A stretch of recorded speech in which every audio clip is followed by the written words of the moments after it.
Всем доброго утра, хорошего настроения. С вами Вероника Тамтосова. И, конечно, утро Якутии с зарядом позитивной энергии. Как всегда, позанимаемся зарядкой, поговорим о том, что же важно в экологии, что нового подобрать в гардеробе с учетом холодов. И это не все, а только начало, потому что, конечно, у нас афиша на выходные, последние новости из разных районов нашей любимой республики, необъятной родины, и просто море хорошего настроения. Ну а прямо сейчас спешим подготовить вас к новому дню. Это, конечно, прогноз погоды. В центральных районах сегодня -4, -8, в Заречной группе 3-7 ниже 0.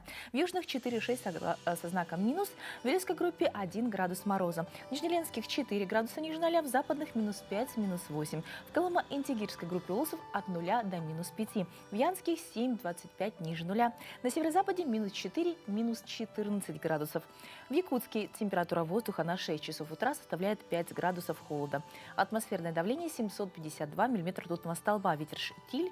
Радостно, что ветра нет, то есть достаточно не так прохладно, несмотря на то, что температура уже осенняя. Сегодня днем в столице преимущественно без осадков, ветер восточный 3,8 метров в секунду. Температура +1, +3 градуса. Так что нас погода еще немножко порадует. Ну, хоть на дворе еще октябрь, и в центральных регионах нашей страны по праву царит осень, но наша с вами погода неумолимо сообщает нам об уходящей осени и наступлении холодов. Температуры и колебания и обильные осадки сделали улицы нашего города скользкими и весьма травмоопасными. Как уберечься от неосторожных падений в период гололедицы, узнаем из нашей рубрики «Полезные советы». Как правильно падать, как избежать падения и что делать, если вы упали, расскажем в нашей рубрике. В период гололеда постарайтесь надевать безопасную одежду. Чтобы уберечь голову, лучше всего надеть шапку и, если есть возможность, поверх этого надеть капюшон. Это поможет смягчить удар.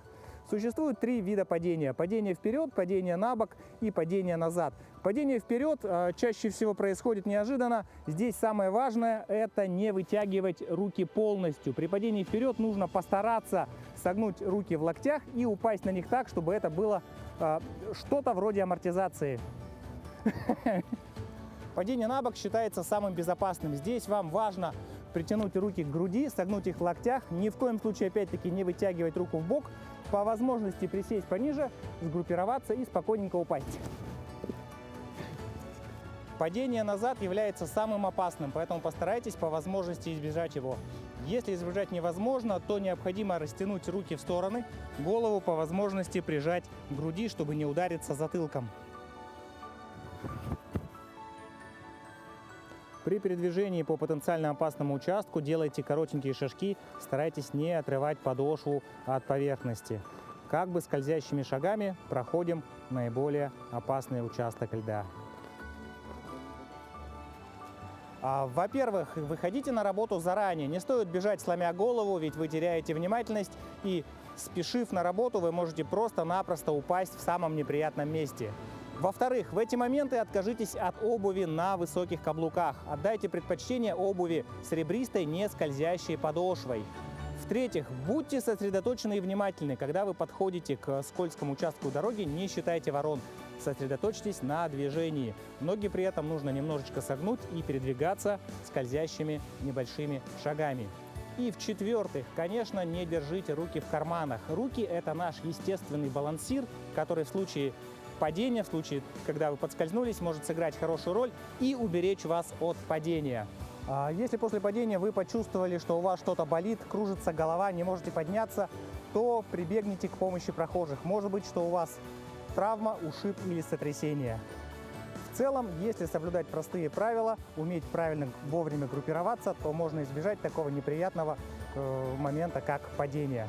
Друзья, берегите себя, не падайте телом, главное, не падайте духом. Всем отличного дня и прекрасного настроения.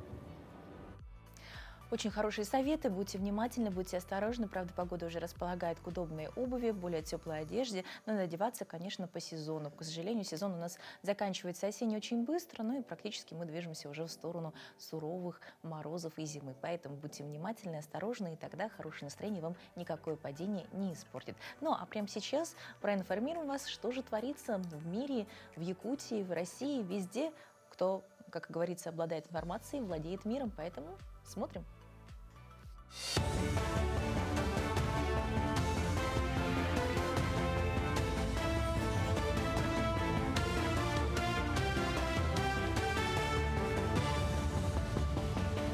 Доброе утро, коллеги и телезрители. Расскажу о самых заметных событиях этого утра. Владимир Путин подписал указ о некоторых особенностях реализации имущества, находящегося в федеральной собственности. Документ прописывает, что в случаях, предусмотренных решением президента России в целях обеспечения обороноспособности и безопасности страны, возможна ускоренная процедура продажи имущества, которое от имени Российской Федерации будет проводить Банк ПСБ. Указ подписан в связи с недружественными и противоречащими международному праву действиями Соединенных Штатов Америки и примкнувших к ним иностранных государств в целях защиты национальных интересов.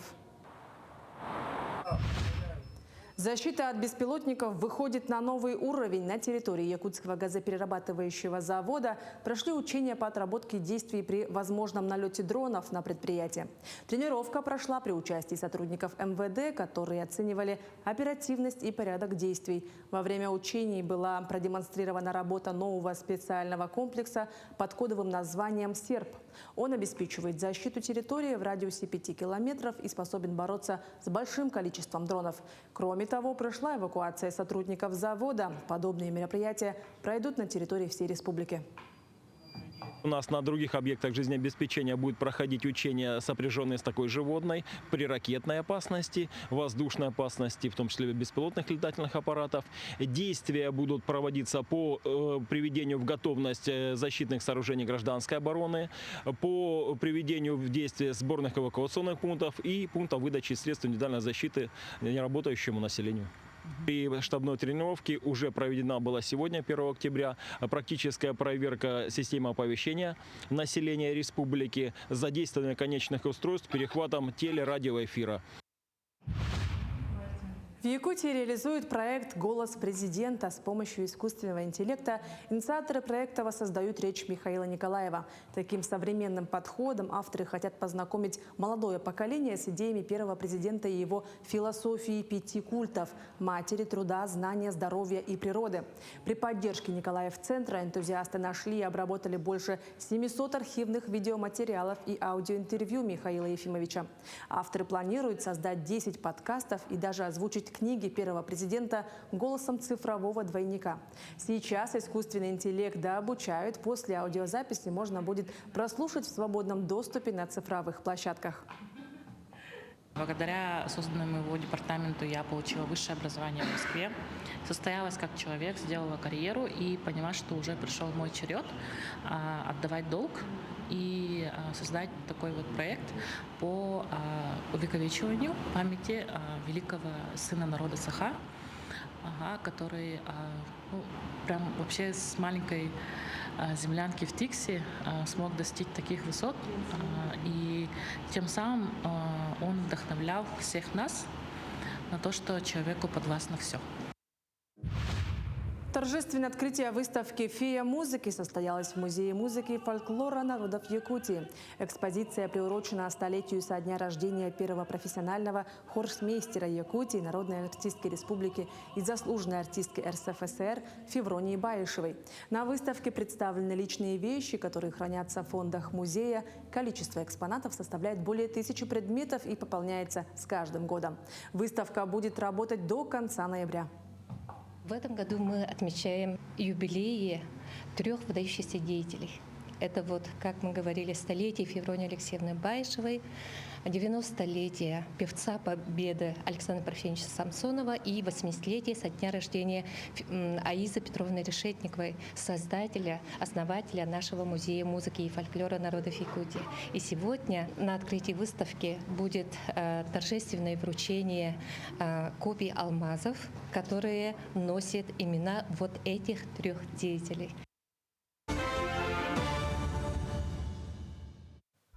Вот в эпоху цифровых технологий и искусственного интеллекта может показаться, что будущее только за IT-специальностями, но реальность носит свои коррективы. Сегодня рынок труда испытывает острый дефицит в тех, на ком буквально держится наша повседневная жизнь. Кто ремонтирует технику, управляет грузовиками и обеспечивает работу сложных механизмов. Где готовят таких специалистов, узнала наша коллега Юлия Михайлова. Харысхан окончил 9 классов в селе Майя, Меги на Кангаласском Улусе. И уже через год получит свой первый профессиональный диплом мастера по ремонту и обслуживанию автомобилей. Почему выбрал именно эту профессию? У меня есть 3 братьев, и у них у всех есть машины, грузовики, также легковые автомобили.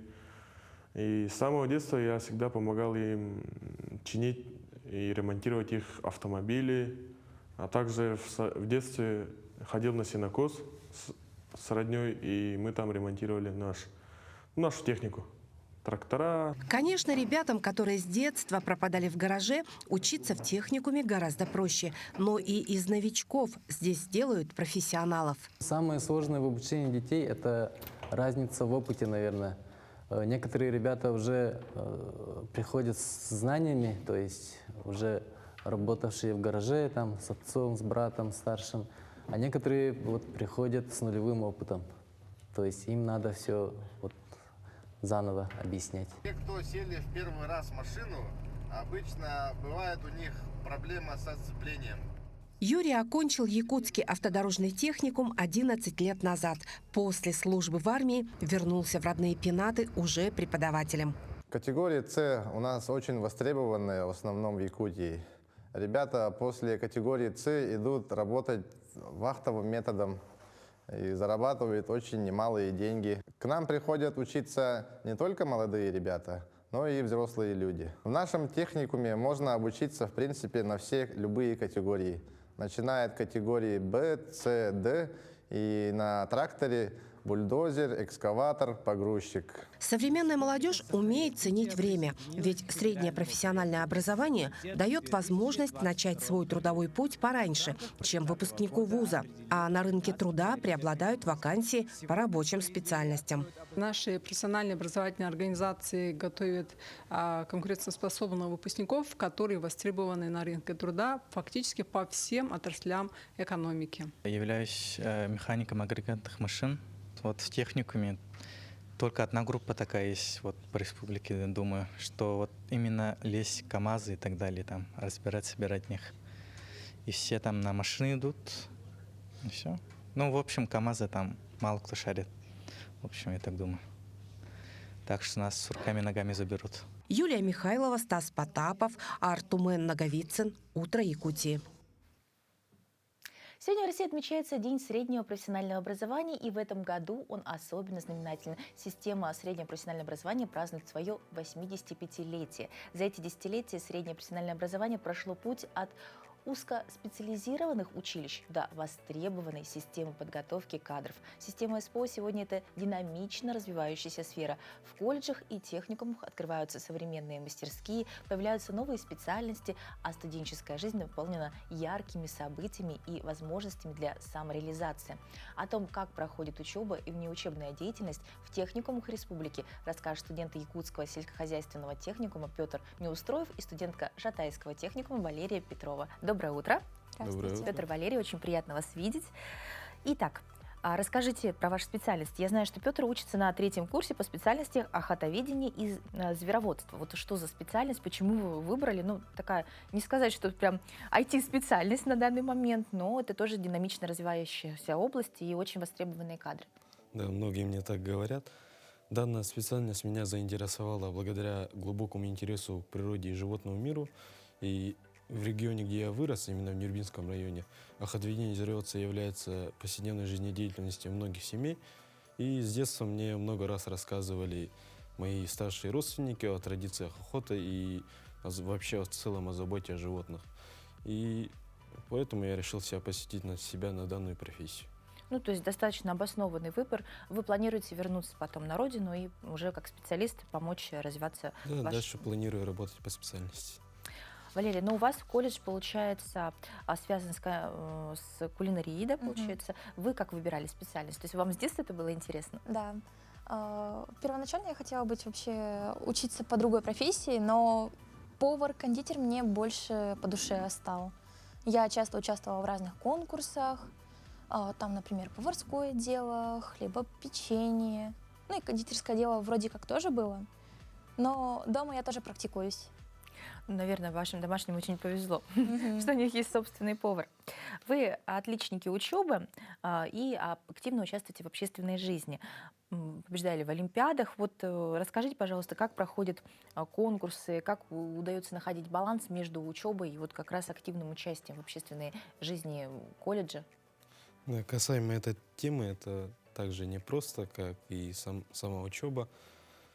Вот, и в целом учеба у меня занимает основное время, а мероприятия для меня тоже также важны, ведь мероприятия приносят нам новые радость, новые знакомства, новые эмоции, и самое главное — это опыт.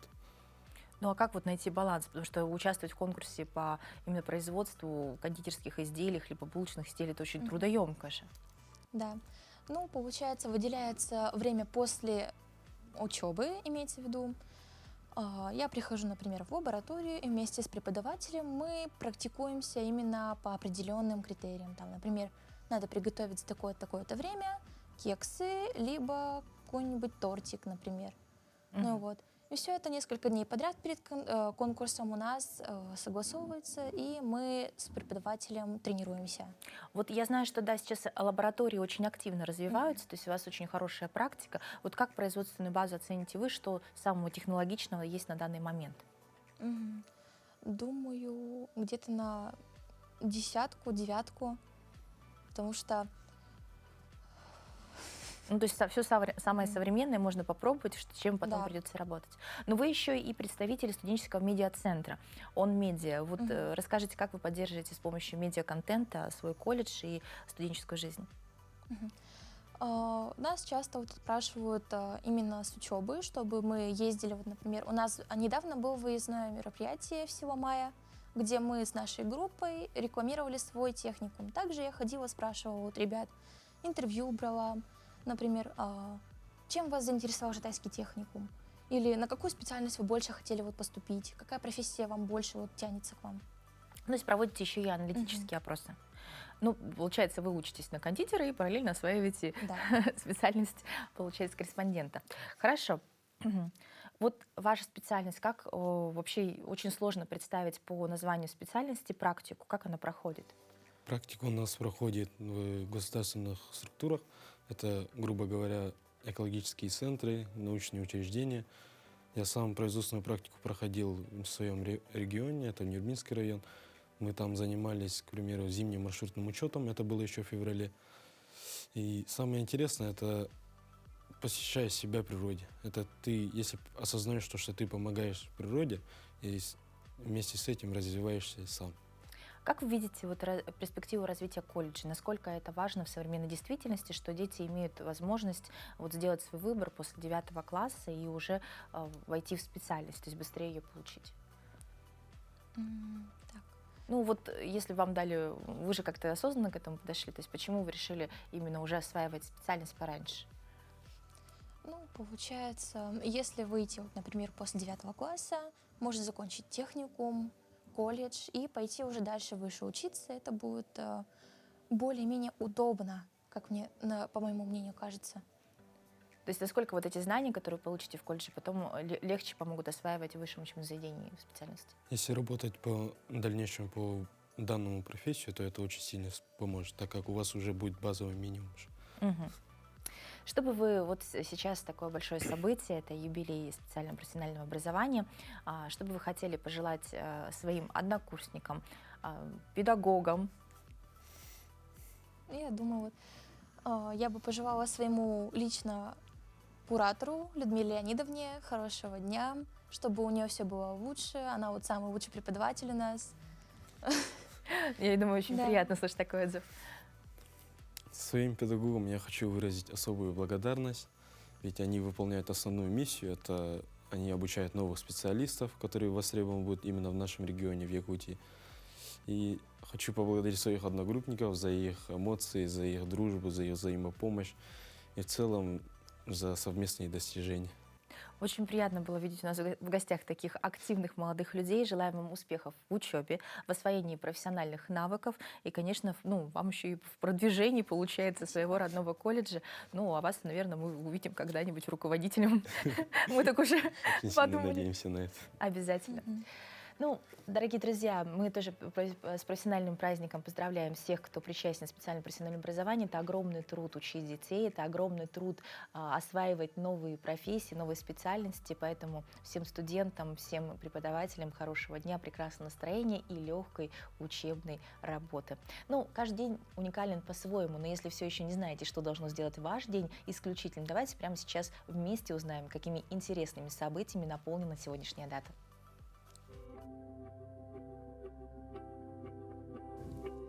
На календаре 2 октября. Сегодня Международный день социального педагога, Международный день ненасилия, День метростроителя в России, а также День среднего профессионального образования в России. По народному календарю Трофим и Зосима. На Руси в этот день отмечали праздник пчельников, пчелиную девятину. В течение 9 дней Зосимы нужно было приготовить ульи к зиме. Также в это время было принято обязательно есть по утрам мед, запивая его теплой водой. Этот день в истории. В 1931 году утверждено решение о начале строительства московского метро. В 1997 японские ученые обнаружили человеческий ген, отвечающий за функции биологических часов. А в 2002 году в этот день в Японии начались продажи первых в мире роботов-инкассаторов. В этот день родились Юрий Левитан, советский диктор Всесоюзного радио; Стинг, британский музыкант, певец и актер; Евгений Сидихин, советский российский актер театра и кино, телеведущий; Сати Казанова, актриса, певица. Именины сегодня отмечают Алексей, Гаврил, Георгий, Давид, Игорь, Константин, Макар, Мария, Николай, Трофим и Федор. Доброе утро всем, кто только что оторвал голову от подушки. Знаю, сейчас больше всего хочется потянуться за чашечкой кофе, но поверьте, есть способ проснуться гораздо эффективнее. Сейчас мы сделаем несколько простых, но очень действенных упражнений, которые разбудят каждую вашу мышцу. Не нужно ничего сложного, просто повторяйте за нашими тренерами. Обещаю, что через 5 минут вы почувствуете себя гораздо бодрее, чем после самого крепкого экспресса.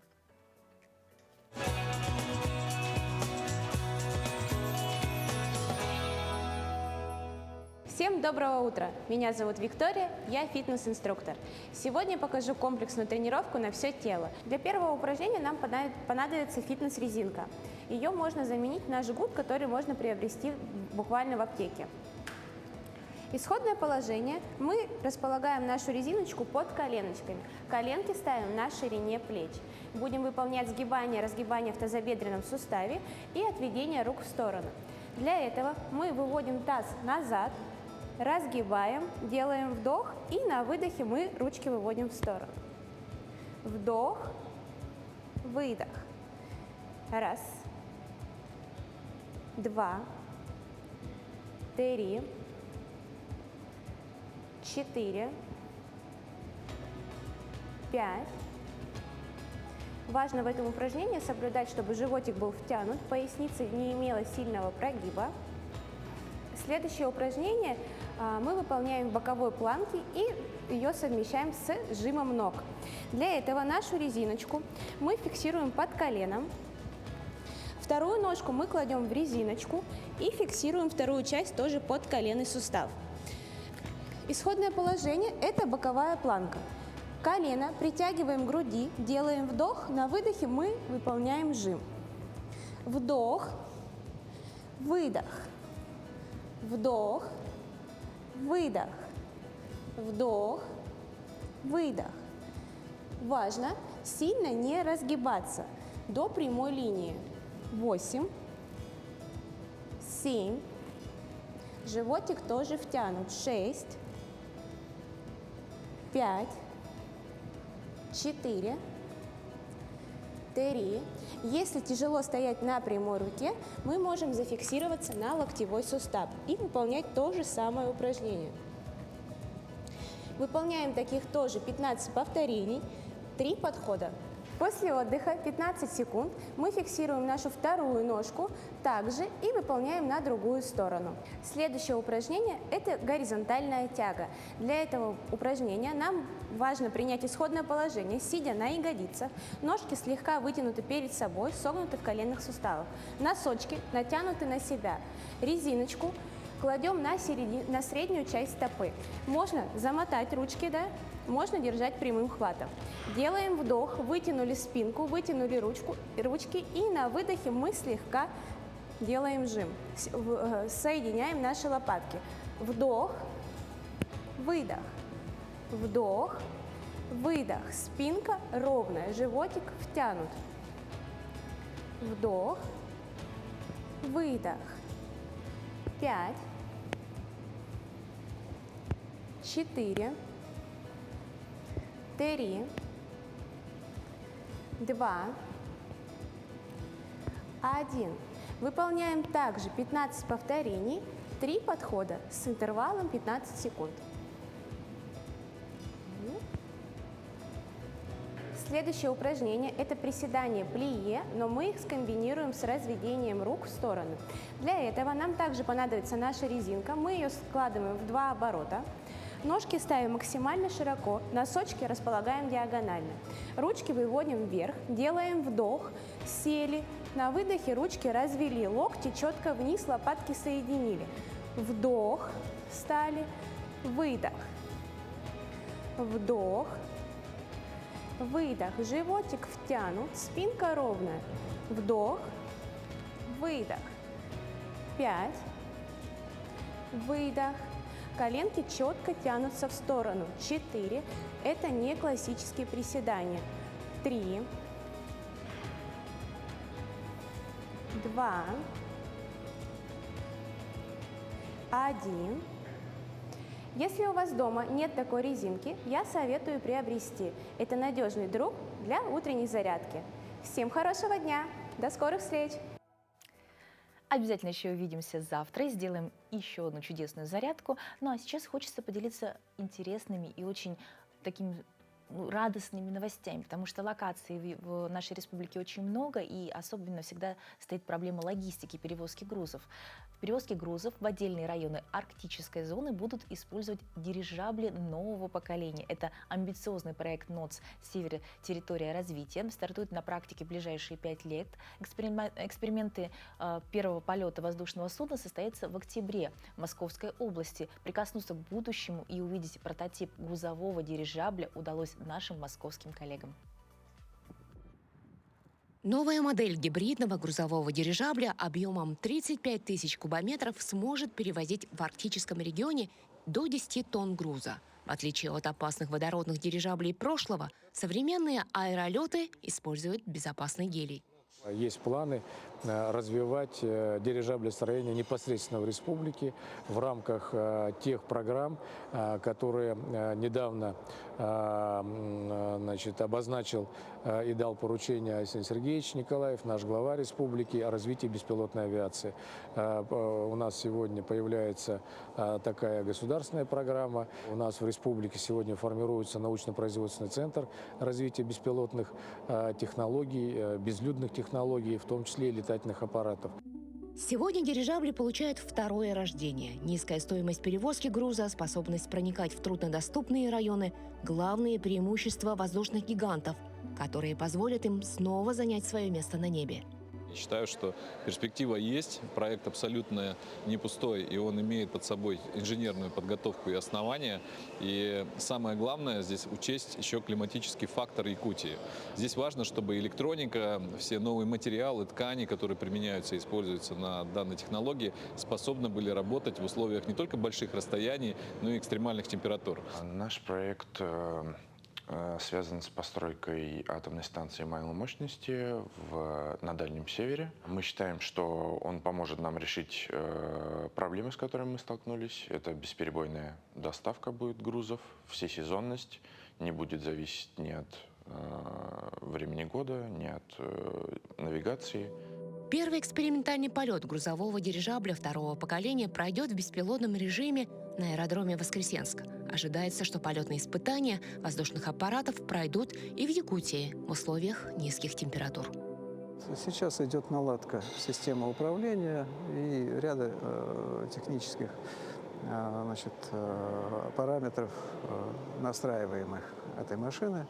В течение 2 недель мы ожидаем завершения этих работ и вывод аппарата на летные испытания. К концу этого года у нас завершается формирование производства, собственного производства больших оболочек. И вот тогда мы создадим в конце этого года первый свой аппарат. И вот, получается, за год мы создали первый 2000-ник. В Якутии, понятно, это все дело нужно. И частично для этого мы и старались, и собирали эти дирижабли. С радостью приедем, локализуемся, будем испытывать, применять. Туяра Константинова, Айтал Байтунов, Воскресенск, Московская область. Очень интересная новость. Мне кажется, за этим будущее. Беспилотники обязательно должны работать на нашей территории. Имею в виду беспилотные перевозки грузовых грузов, беспилотная доставка за реку, получается, каких-то посылок. Это все будет работать для людей, для того, чтобы мы более в современном мире получали как можно быстрее необходимые медикаменты, необходимые строительные материалы и все, что можно перевести очень быстро. Ну, вообще, каждый день мы производим еще и негативные моменты, это тонны мусора, да. Но что, если я скажу вам, что есть супергерои, которые не ждут у моря погоды, а своими руками делают наш мир чище? Это эко-волонтеры, а их главное оружие – сортировка отходов.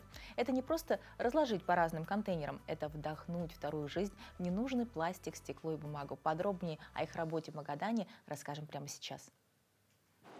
В понедельник из пункта приема вывезли все вторичное сырье, и в среду он снова забит доверху. Магаданцы с энтузиазмом сдают на переработку металл и пластик. Но вместе с пригодными для приема материалами в пункте часто оказываются стекло, обертки от продуктов или остатки жидкости в тарах. Так что мусор приходится сортировать вручную. Эту непростую работу на себя берут активисты организации «Эко-Колыма». В Магаданской области это единственное объединение, занимающееся сортировкой и отправкой мусора на переработку.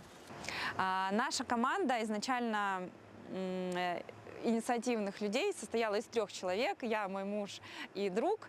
И, в общем, мы с 2020 года сейчас уже увеличились до 12 человек активного состава, активных волонтеров, которые помогают в просвещении, помогают в сортировке мусора. Наш главный показатель, чем мы очень сильно гордимся, за 5 лет мы собрали 120 тонн вторсырья, которое уже переработано и нашло новую жизнь в виде новых изделий.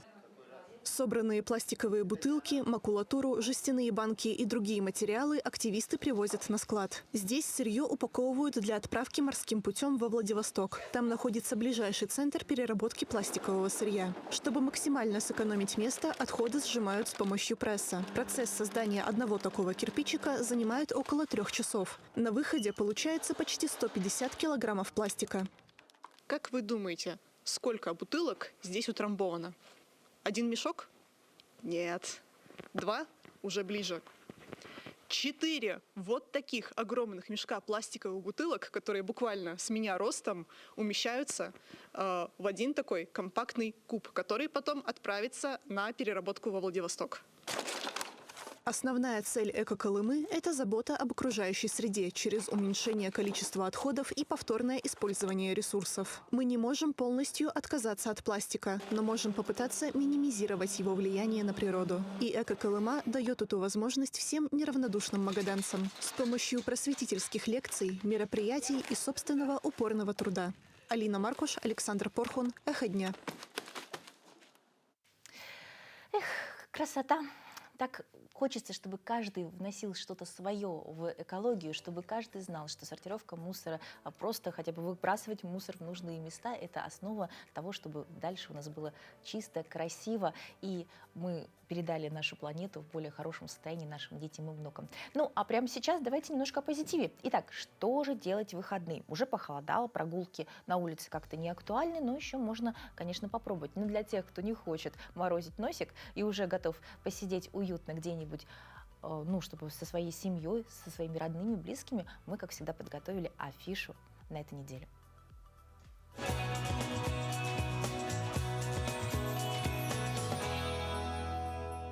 Саванна, дом для... Какие вы вкусные! Смотрите в октябре в кинотеатрах Якутска. Германский анимационный фильм о любознательном сурикате Тафити. Его дедушка всегда говорил ему: «Мир полон опасности, держись своих». Но случай сводит Тафити с неуклюжим, болтливым кабаном Кисточкой, который невольно становится причиной неприятностей в семействе сурикатов. Тут что-то горит? Ой-ой. Теперь, согласно древней легенде, только таинственный голубой цветок может помочь его дедушке. Тафити отправляется в далекое путешествие, чтобы отыскать заветное спасение. А неугомонный Кисточка спешит ему на помощь. Эту парочку ждут настоящие непредсказуемые приключения на краю света. Прошу прощения, но это моя закуска. В кино со 2 октября. Свои, чужие, друзья, враги. Наша территория и территория врага. С такими мыслями живет Айхал, лидер группировки в сельской местности. Он разрывается между жизнью в группировке с насилием, драками и дележкой территорий и школьной жизнью с экзаменами, любовью и будущим. Легкомыслие и вспыльчивость приведут Айхала к большим трудностям в его жизни и жизни его младшего брата Дархана.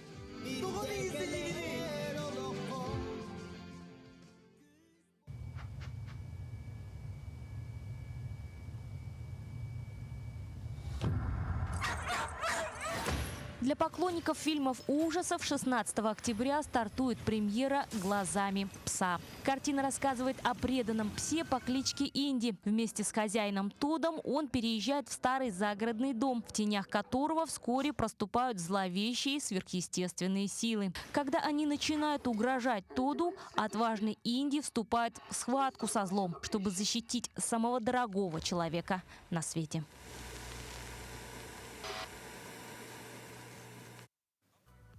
Нет, всегда фильмы — это очень интересно, особенно когда есть такой разнообразный выбор. Вот планы на выходные мы построили, теперь нужно решить, в чем же идти. Зима, холода, ну и главный вопрос, какую шапку выбрать, чтобы и от мороза спасла, и образ не портила. Отвечаем на него в нашем следующем сюжете. Все о трендах на зимние головные уборы прямо сейчас. Доброе утро, дорогие друзья! Меня зовут Бронислава Мэй, я персональный стилист. И сегодня мы с вами поговорим про тренды на головные уборы.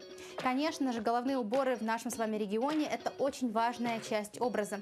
Потому что зимой мы всегда при шапке, летом у нас всегда есть панамка, кепка, которая прикрывает нас от яркого солнца.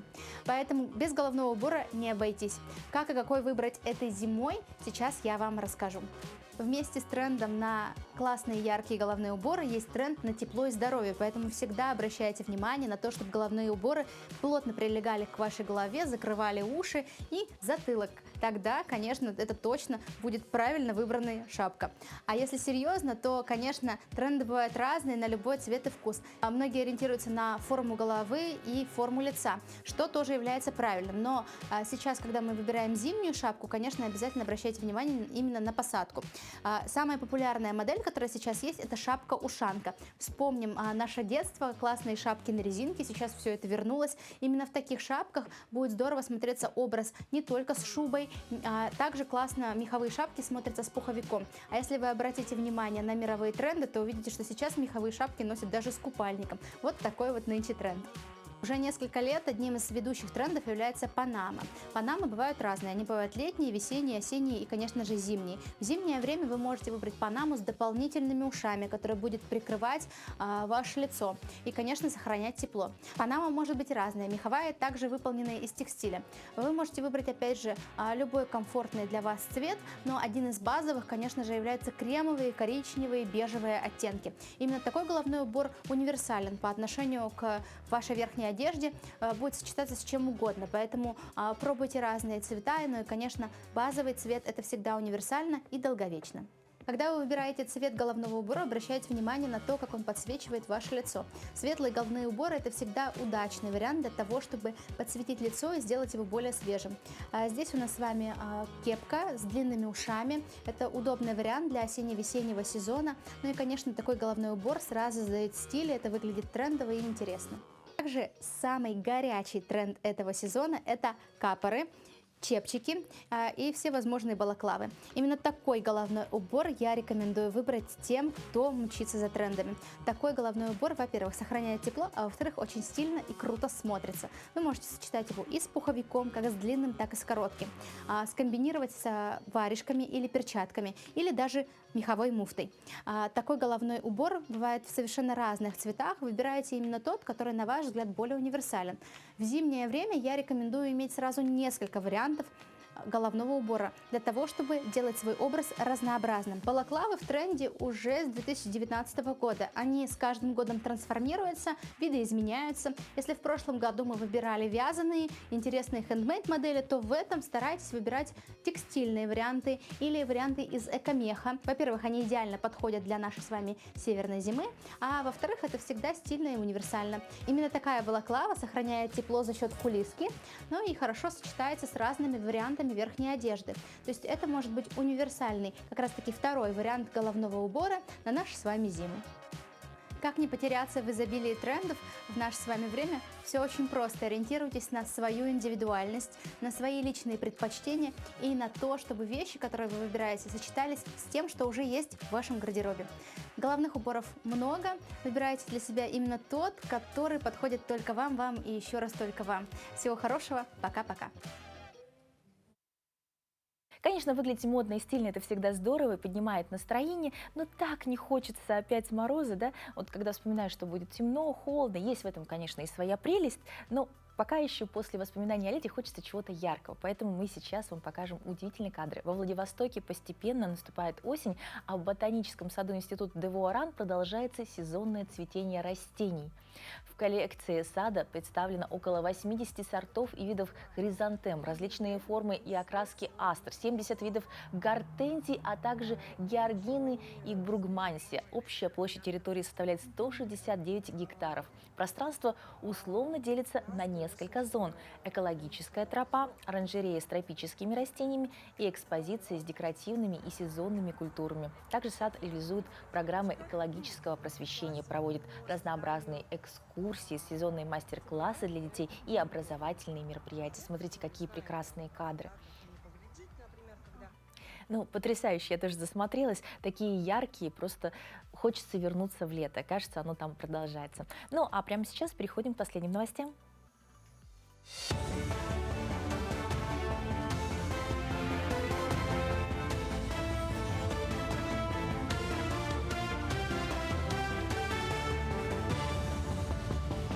Мы продолжаем говорить о самых заметных событиях этого утра.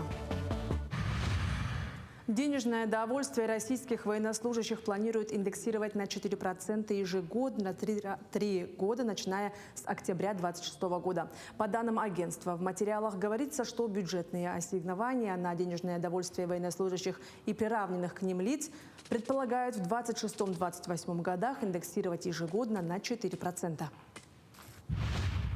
Разобраться в налоговом уведомлении поможет промостраница на сайте ФНС. Произвести уплату имущественных налогов физических лиц НДФЛ за 2024 год необходимо не позднее 1 декабря текущего года. На сайте ФНС России на промо-странице «Налоговое уведомление 2025 года» там можно узнать об основных изменениях в налогообложении имущества физических лиц, о способах проверки налоговых ставок и льгот, возможности получения платежных документов через ЕПГУ, а также о том, что делать, если налоговое уведомление не получено или в нем содержится некорректная информация и многое другое. Круглый стол для руководителей профессиональных образовательных организаций состоялся в Якутске. Совещание было приурочено к 85-летию учреждения среднего профессионального образования. Участники обсудили актуальные вопросы, которые касаются деятельности директоров учреждений СПО, а также изменения в финансовой структуре организаций. В первую очередь, в связи с введением пропорционального стандарта руководитель профессионального образования учреждений и структурных подразделений, новые требования, которые вводятся с 1 сентября по 31 года, которые мы должны соблюдать при работе. Также новые изменения в финансовой структуре, которые тоже есть вопросы, которые необходимо обмениваться своими мнениями. Якутский фильм «Подари мне цветы» стал победителем 4-го международного кинофестиваля дебютов Евразийского континента «1/6» в Екатеринбурге. Кинолента стала лауреатом премии в номинации «Лучший игровой дебют». Режиссером выступил Василий Слепцов. В основу фильма легла одноименная пьеса Семена Ермолаева «Сиенкекер». История повествует о 3 неразлучных друзьях детства. Неожиданная новость о женитьбе их друга Вадима, на которую их не пригласили, становится поводом для размышлений. В июле этого года «Подари мне цветы» стал обладателем гран-при Якутского международного кинофестиваля. Якутск принял последний матч сезона юношеской футбольной лиги. На поле стадиона Туймада встретились игроки Якутской спортивной школы и «Динамо» Приморский край до 16 лет. При этом матч завершился в пользу гостей со счетом 0-1. Решающий гол был забит во втором тайме. Таким образом, «Динамо» обеспечил себе лидирующую позицию в турнирной таблице. А вот якутяне в случае победы могли претендовать на 4-е место. Как признается тренер команды Александр Ланг, игра была напряженная. И ребята сыграли достойно, учитывая уровень противника. У нас, получается, каждый матч ведется статистика по всей России. Каждый матч, как такая программа, как Рустат, это ИИ. Через ИИ, получается, они все высматривают с каждого спортсмена и могут позвать в топ-клубы нашей России и сборную России также могут вызваться. Такими были новости к этому часу. Всего хорошего и до встречи в эфире.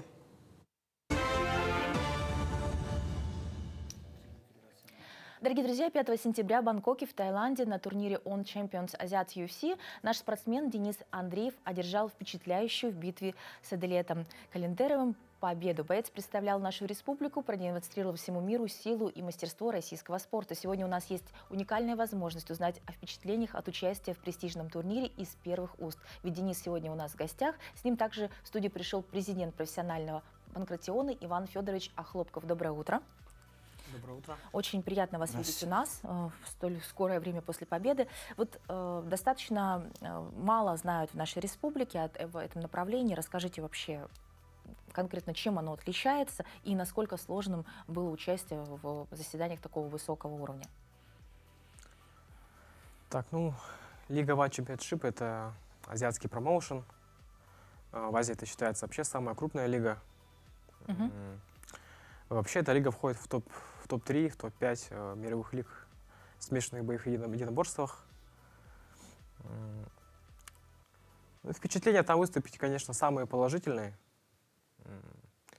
так как все-таки чувствуется с самого начала уровень, весь масштаб этой лиги. И я нацелен там выступать как можно чаще сейчас.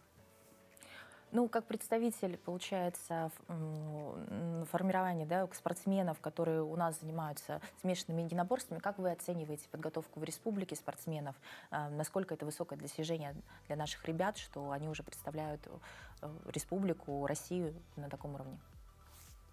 У нас в Якутии, Республика Саха-Якутия, всегда была очень сильная школа вольной борьбы и бокса. И вот последние годы мы стараемся работать именно по этому направлению ММА, профессиональный и любительский. Я думаю, неплохо. Просто надо общаться и ребят проталкивать вот такие большие лиги, чтобы они, давать им возможность почаще, чтобы выступали на международных аренах за границей. Даже те, кто не сталкивается с боевыми искусствами, а ММА знают, то есть все равно это на слуху. Вот как вы свой выбор сделали в пользу смешанных единоборств? Потому что, достаточно такое сложное направление, насколько сложно к нему готовиться? Конечно, это считается самым сложным направлением. Я пришел из кикбоксинга, поэтому в единоборствах всегда был где-то рядом, выступал в разных видах спорта, и поэтому для меня перейти в ММА не составило труда. Лишь приходилось, конечно, оттачивать какую-то борцовскую технику. И в целом ММА для меня это спорт номер один, так как там разрешены все техники. То есть неважно, каким видом спорта ты занимался, будь то борьба или, может, ударные виды спорта, это не имеет значения. То есть ты выходишь на бой и показываешь все, что можешь, и из вас, соответственно, выигрывает лучший. Ну вот все, что можешь, звучит очень устрашающе. Что было самым сложным вот в противнике, в ходе боя? Какие решения нужно было быстро принять? Вот, потому что со стороны, когда смотришь, кажется, что вы очень уверены в себе. На самом деле, как это изнутри? Так, ну, соперник. Хочу отметить, что вообще изначально у меня должен был быть другой соперник. Он снялся. Потом на замену вышел вот молодой проспект с Кыргызстана. Это очень хороший соперник. Я смотрел его бои, у него очень хорошая борцовская техника. И при этом он еще, я слышал, являлся мастером спорта по тайскому боксу. И поэтому, да, я был на стороже. То есть, ну, во время боя я почувствовал, что могу попасть с первых секунд примерно. У меня было такое ощущение. И старался как-то немного вытянуть его на себя. Но парень этот очень сильный, очень перспективный. Я почувствовал, несмотря на свой возраст, он молодой, ему, по-моему, лет 20. Он действовал очень уверенно. Он очень хорошо чувствовал дистанцию, я не мог подобрать. И он работал с разных стоек. То есть уровень его техники был сразу заметен. Мы видели сейчас кадры достаточно такие серьезные, впечатляющие, на мой взгляд, особенно тех, кто не связан с этим видом спорта. Что самое важное в достижении победы? Это характер, подготовка, тренировки? Что сыграло, на ваш взгляд, роль в вашей победе? Честно говоря, думаю, что в подготовке вообще самое важное, конечно, это дисциплина. То есть элементарно, как ты соблюдаешь режим дня, то есть это сон, как ты питаешься, питание. Ну и, соответственно, тренировки. Ну, я считаю, что 70% это режим дня и восстановление. Ну, мне кажется, отличный совет всем, кто даже не занимается спортом. Иван Федорович, скажите, насколько помогает ребятам все-таки национальная культура боев национальных? То есть у нас очень развит национальные виды спорта, да? Хапсагай. Да, хапсагай в том числе. Вот насколько это помогает реализовать нашим спортсменам себя на международной арене? Ну, насчет международной арены реализовать себя не знаю, но, в общем, наши национальные виды спорта Якутии, они очень как бы... Как это будет? Будет ли это неожиданностью для соперников навыки в национальных видах спорта? Конечно. У нас очень сильная школа хапсагая, национального вида спорта и вольной борьбы. И это является все-таки для соперников проблемой? Да, конечно. Все якутские бойцы, ну, как бы все знают то, что у всех якутских бойцов в основном, если даже маленькая, но все равно база вольной борьбы или хапсагая все равно есть. Ну, это естественно, да. Да. Ну, у всех, скорее всего, начинали с этого. Да. И потом находились в международных. Как вам помогла база навыков в национальных видах спорта? Все равно же она, безусловно, у вас за вашу достаточно продолжительную карьеру спортивную есть. Ну, вообще я занимался кикбоксингом, но также хочу отметить, что я с Якутска, с республики Саха. Я считаю, что борьба, она все равно в моей крови. Мы, как бы то ни было, все равно, даже там в форме игр, но как-то все равно боролись, там, по хапсагаю боролись там друг с другом. Конечно, это все впиталось, это все осталось. Ну и благодаря вот Ивану Федоровичу, своему тренеру, я ходил к нему на тренировки, там вот хорошо подтягивал борьбу. Кого бы хотели поблагодарить за помощь в подготовке? Ну, хочу поблагодарить Александра Егоровича Кычкина, президента Федерации ММА нашей республики. Ну и, конечно же, своего тренера Ивана Федоровича Хлопкова. Благодаря нему вообще я считаю, что ММА в нашей республике развивается, идет тут большими шагами к развитию. Такие сдержанные сегодня мужчины, очень серьезные, себя не хвалят. Ну, спасибо вам большое, правда, за работу, за то, что рассказали. Я уверена, что вы вдохновили всех ребят. Что бы вы сказали тем, кто только начинает свой путь в ММА, может быть, просто в борьбе? Я хочу лишь пожелать упорства, это самое главное. На самом деле бывает всякое, и поражения, и победы. Ну, как говорится, выиграл, не задирай нос, проиграл, не вешай нос. Спасибо большое за пожелания. Желаем вам дальнейших спортивных успехов. Ну, а вам таких вот бойцов, чтобы они приносили победы и были вам по-настоящему искренне благодарны. Спасибо. Дорогие друзья, ну а мы спешим завершить наш эфир очень интересной новостью. в Томасине жители и туристы стали свидетелями по-настоящему редкого зрелища. У самого берега показалась самка горбатого кита с детенышем. На снятых в воскресенье кадрах люди собираются на побережье, чтобы полюбоваться морскими великанами. Очевидцы отмечают, что впервые увидели горбатых китов в Томасине. Люди счастливы, что им довелось увидеть вживую этих завораживающих млекопитающих. Горбатые киты совершают длительные миграции из холодных глубин Антарктики. Они направляются в теплые тропические моря, включая воды Мадагаскара, чтобы размножаться и растить потомство. Ну, такие вот удивительные кадры. Очень радостно, что люди прям счастливы от того, что увидели чудо природы.